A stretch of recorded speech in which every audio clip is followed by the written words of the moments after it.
Ito kasakaw yung palay ko. 218.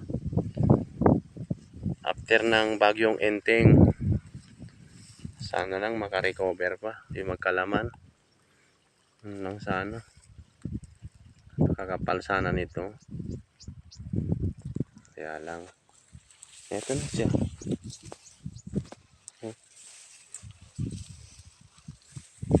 Ito na ang resulta. 2 months. Higit. Sana pa po to. Mag 70 days pa lang siya. Kasi June 28 ko tinanim to eh.